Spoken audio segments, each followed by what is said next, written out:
It started with a voicemail. Not even a conversation, just a clipped, breathless message left on my phone at 2:41 a.m. Eli, we need to talk. I can't do this anymore. Please don't call me. I'm sorry. That was it. 13 seconds that carved through 17 years of marriage. I replayed it twice while sitting in the call room at the hospital. My scrub still smelled like antiseptic and old coffee. The fluorescence above buzzed with that dim, sterile hum that makes you feel more like a ghost than a man. I stared at the wall, blinking slowly, phone clenched in my hand like a scalpel. She didn't say, "I love you." She didn't say, "Goodbye." She didn't even say my name the second time. I didn't react right away. That's the thing people don't understand about grief. Sometimes it comes dressed in silence. I went back to charting vitals on a patient who'd coded earlier. 20 minutes later, I was in the OR assisting with an emergency thoracotomy. Somewhere between retracting a rib cage and stitching the pericardium, I realized my hands were still steady. I didn't feel much of anything. Not yet. My name is Dr. Elias Mercer. I'm 43 years old, and I've spent most of my life learning how to compartmentalize. You don't cry when a child dies on your table. You don't scream when you make a mistake you can't take back. You go home, maybe pour a drink, and let the walls close in around you slowly enough that you don't notice until you're buried in them. That's how I survived this long. That's how I knew something was already dead before she said it. It had been building. Missed calls, half-hearted kisses at the door, her eyes drifting when I spoke. But she was never cruel, just absent. I thought it was the weight of routine, the long nights, the distance that medicine puts between two people who used to be in love. I should have known. Hell, I did know. But knowing and admitting are two different kinds of pain. She didn't mention the name in the voicemail. Didn't need to. Because when I walked into the ER that afternoon, I saw Daniel, my colleague, my so-called friend, glance up from the nurse's station and immediately look down again. Not guilt, not shame, just a quiet, practiced kind of avoidance, like someone who's already moved on. That was my twist. That was the moment the air shifted and everything started to smell like betrayal.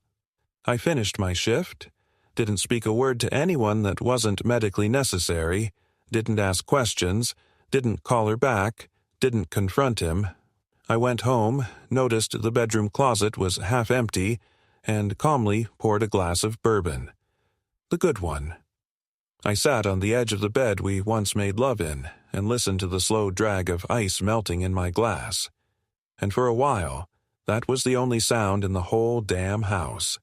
I didn't scream, didn't cry, didn't throw anything.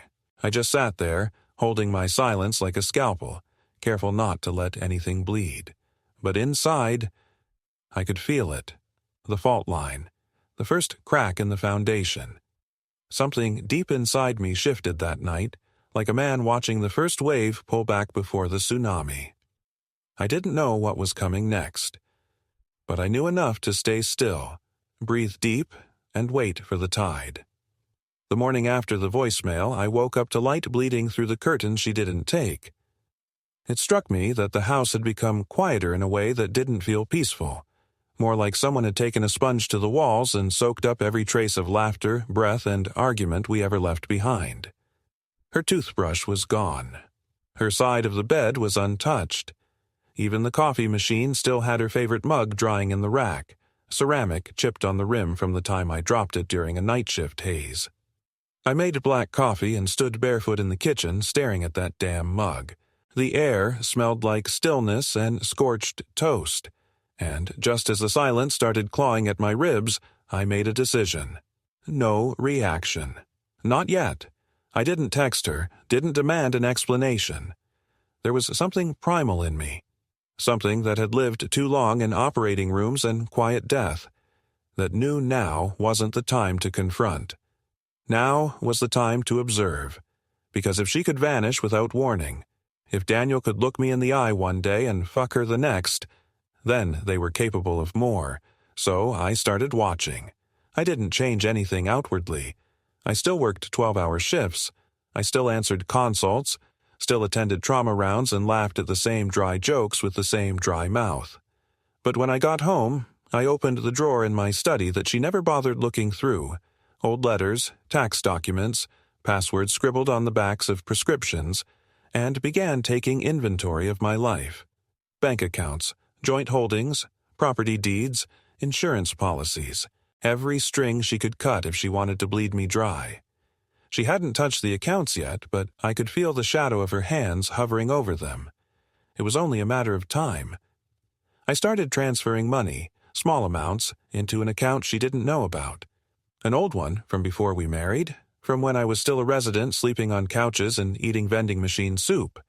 I'd kept it alive out of nostalgia, maybe superstition. Now it felt like a lifeline. Next, I bought a burner phone. Prepaid, cheap, untraceable. Not because I had anyone to call, but because I didn't trust my phone anymore. I didn't trust our Wi-Fi. Didn't trust Daniel or the way she'd once had the password to everything in my life. I changed the locks, quietly, subtly. Left the spare key under the mat just like before, because if she came back I needed to know when. I needed to watch the door. Watch who she came with.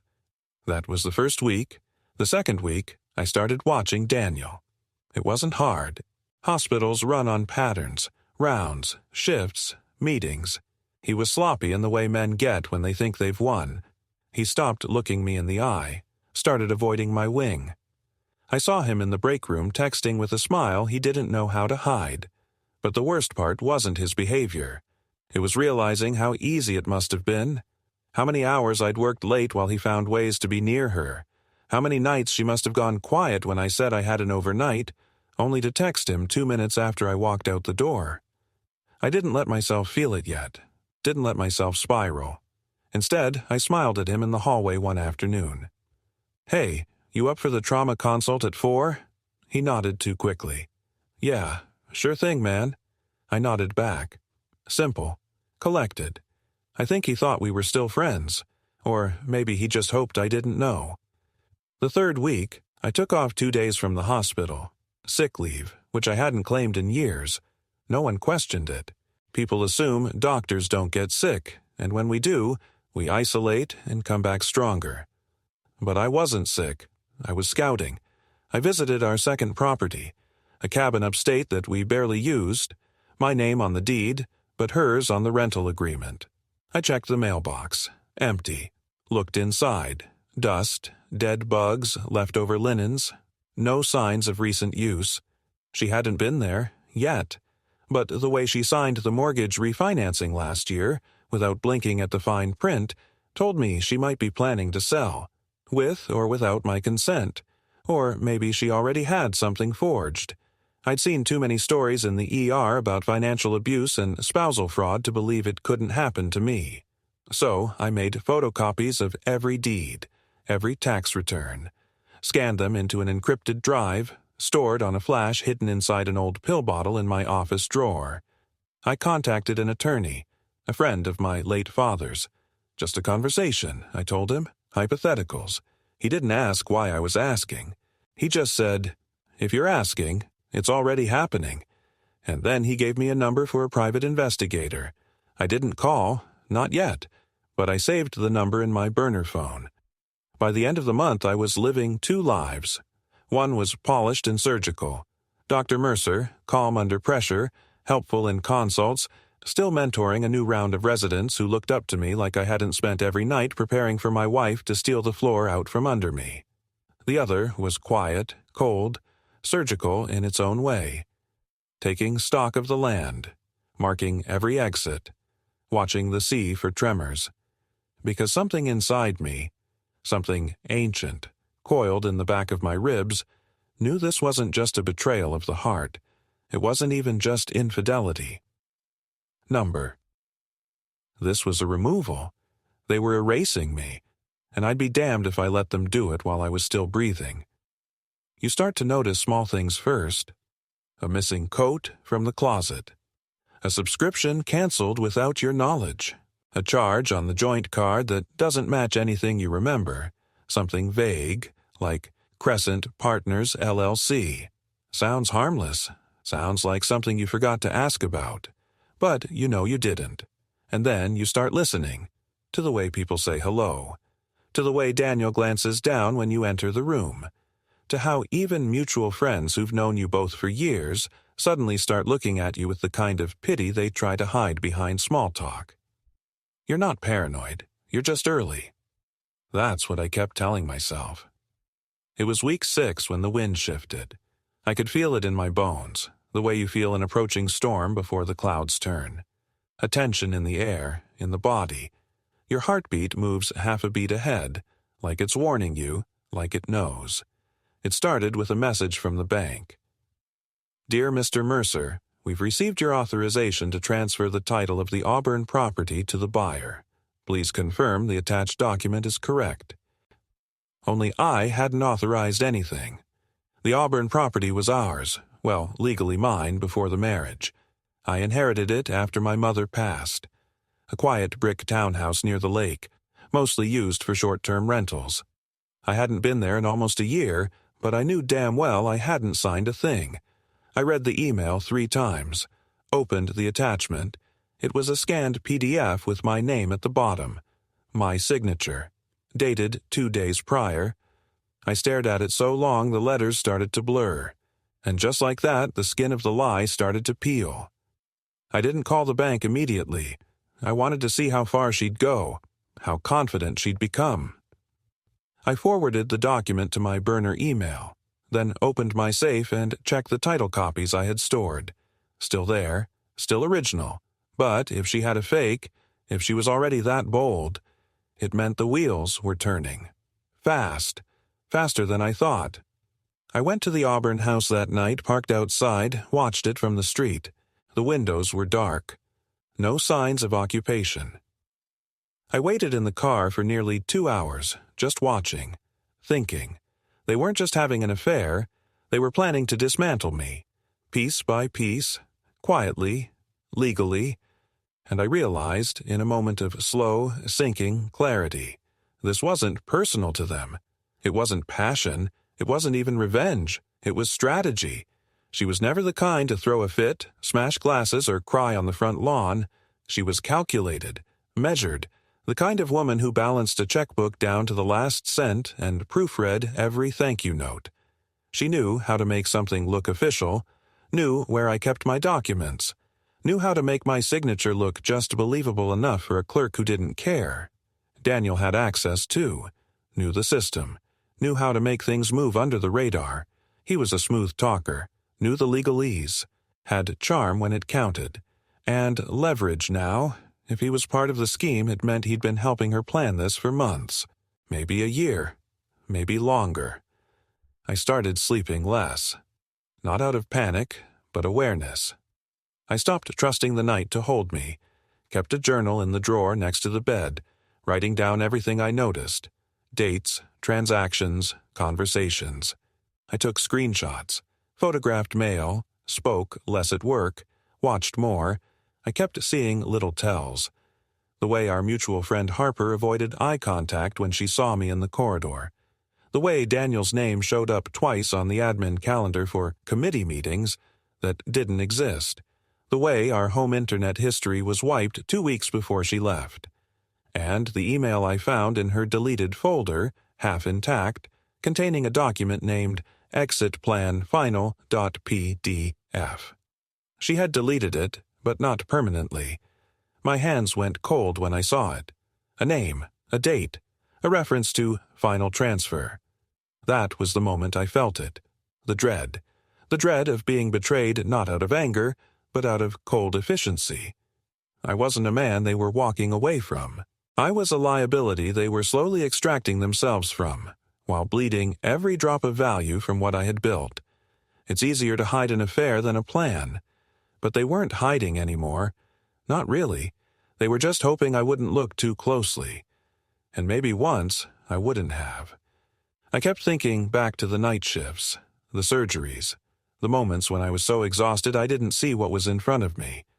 How easy it must have been to place documents in my mail pile, to scan my signature from old forms, to reset passwords when I was asleep on the couch, dead to the world from back-to-back trauma cases.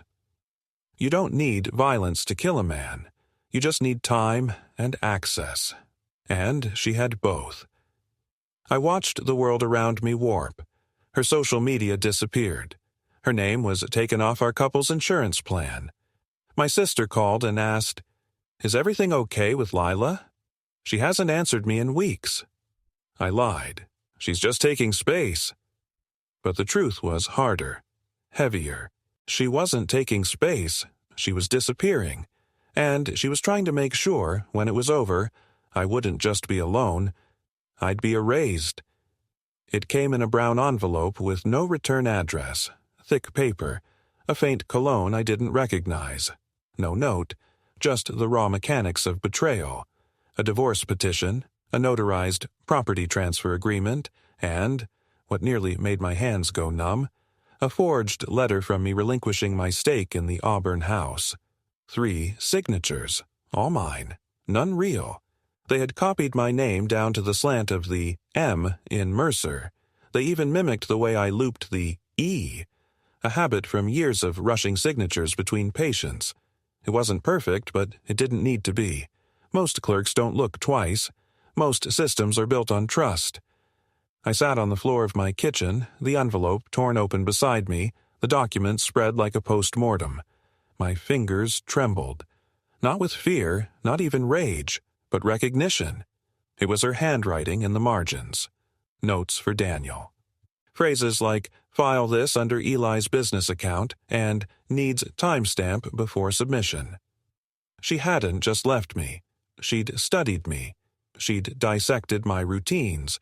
She'd run a war of attrition while still kissing me goodbye on mornings I'd saved lives. And Daniel. He was the executor. The man who walked into my OR every day, nodding like we were still brothers in arms. Who shook my hand after cases. Who probably sat in my living room while I was pulling glass from a child's abdomen across town, laughing with her about how blind I was. I lost it that night. Took a chair and hurled it through the glass door to the patio. Not out of drama, but something raw, something that had been festering, quiet and rotting, behind my ribs for too long. I think I wanted to hear the sound of something breaking that wasn't me. The wind moved through the hole, cold, empty, and then came the scream, from me, a sound I didn't recognize, a cracked, guttural thing I hadn't made in years, not since my father died, not since I delivered a stillborn baby to a sobbing mother. Not since anything real enough to bypass the armor. I curled my hands into fists so tight I felt my nails break the skin. She forged my signature. She was selling everything, and they were doing it with the confidence of people who thought I'd never fight back. I called the attorney the next morning. His voice was steady, but I could hear the tension under it when I read the documents to him. "This is fraud," he said. "Criminal, and it's coordinated." "Can we prove it?" "We will. But Eli, don't talk to her. Don't confront him. Let me handle it." But I didn't listen. Because that same afternoon, Daniel had the audacity to walk into the hospital locker room like nothing had changed. Like he wasn't sleeping in the bed I paid for. Like he wasn't siphoning my life from the inside out. I stood there in front of my locker, blood still on my scrubs from a ruptured aortic aneurysm I'd just repaired, and I said, "You forged my signature." He froze, halfway into his coat, didn't even pretend. "I don't know what you're talking about." I stepped closer. Too close. "If you lie again, I will bury you. Not in court, in the court of public opinion, in the boardroom, in every damn hallway of this hospital. Everyone will know exactly who you are." He tried to laugh, but it caught in his throat. "You think this is about you?" I stared at him for a long time. Not as a man, not as a doctor, but as a predator who'd been caught mid-feast. "You made it about me," I said. Then I walked out. Later that week, I found out they'd listed the Auburn house for sale. Already had a buyer, a closing date. I drove there, didn't call, didn't warn. When I walked in, the place was already half cleared, artwork removed, furniture shifted, a few boxes labeled "Donate." One labeled Keep Leela. She was there, in the kitchen. No apology in her eyes. No guilt. Just distance. "I figured you'd find out eventually," she said. I looked at her and didn't see my wife. I saw a strategist, a co-conspirator, someone who had once said, "I do," and now looked at me like I was just in the way. "You forged my name," I said. "You're stealing from me." I'm taking what's mine. What should be mine after everything I gave up for you? I almost laughed. You mean the career you didn't want? The years I paid for? The property I inherited before we were even married? She didn't flinch. You think you're the only one who sacrificed? I lived in your shadow for 15 years, Eli. You were never home, never present. I was just a ghost waiting for you to show up. I stepped back. The room spun, not because she was wrong about everything, but because she wasn't wrong about that. But betrayal doesn't get justified because the reasons are real. "You didn't talk to me," I said. "You stole from me. You planned this." She shrugged. "I had to protect myself. Daniel helped me figure it out. That's all." "That's all," I repeated. And in that moment I realized there was no apology coming, no late-night call, no teary confession. She had already left me long before she walked out the door. This wasn't just divorce, it was destruction. She wanted to erase me and rebuild with someone who didn't mind the version of herself she'd become. Someone who would play accomplice instead of partner. And Daniel, he wasn't just a lover, he was her weapon.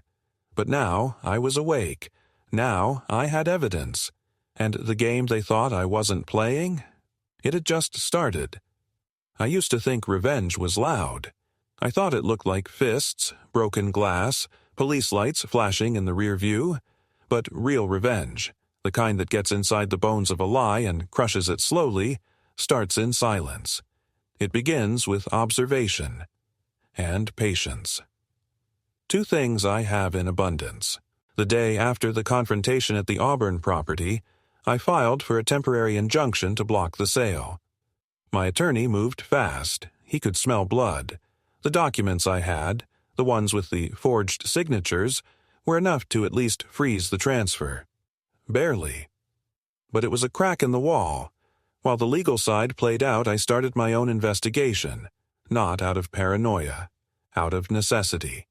They thought I was still reacting, still lost in the fog. What they didn't know was that every move they made left a fingerprint. Every document they forged, every account they accessed, every email they sent while logged in as me, it was all traceable. So I went back to the beginning.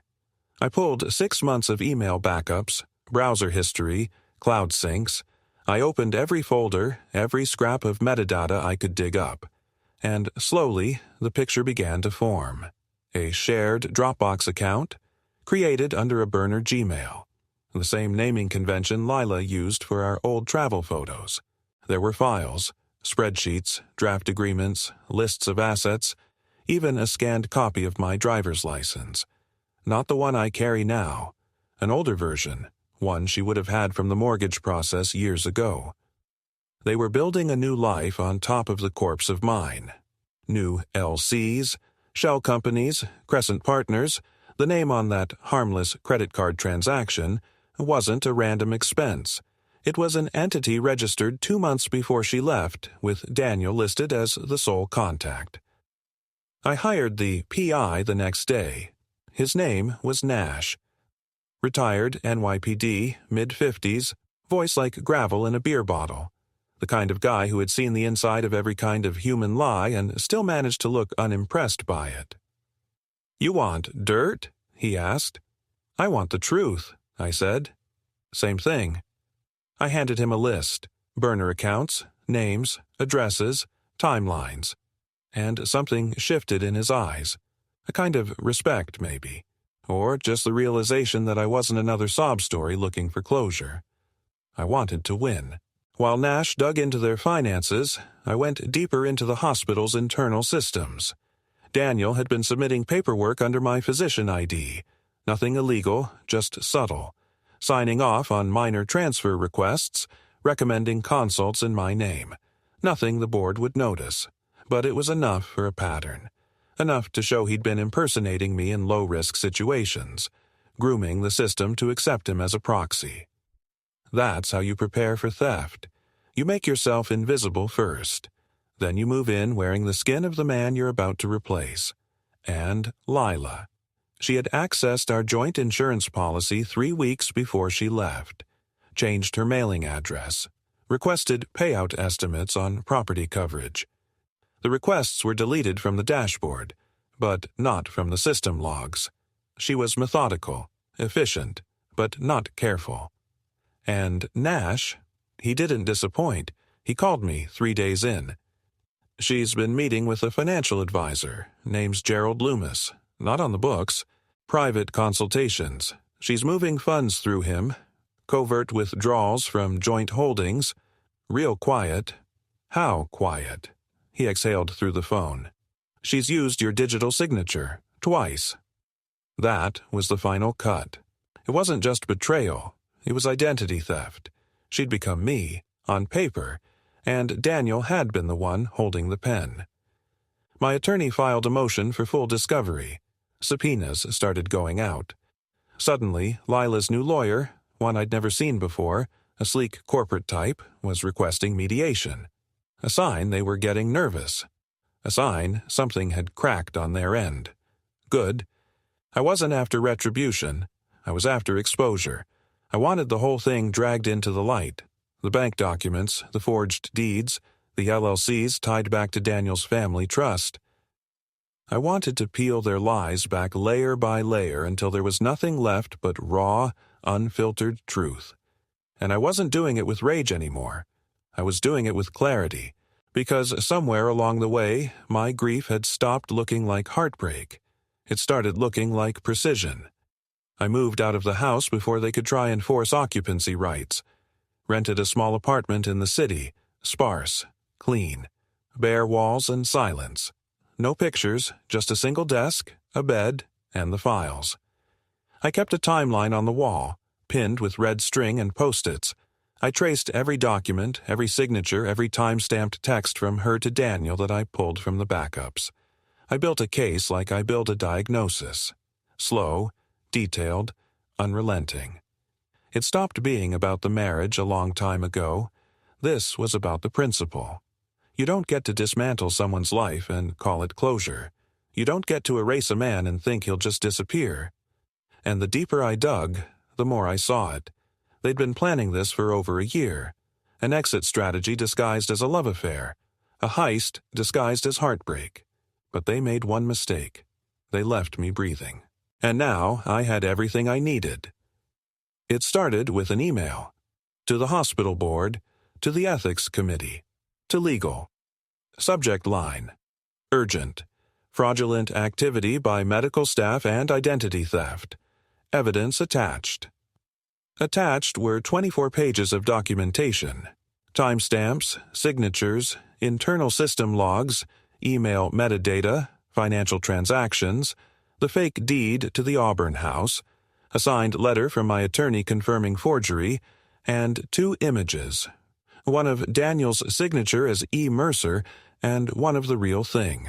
No words, no accusations, just facts, the kind that don't need commentary.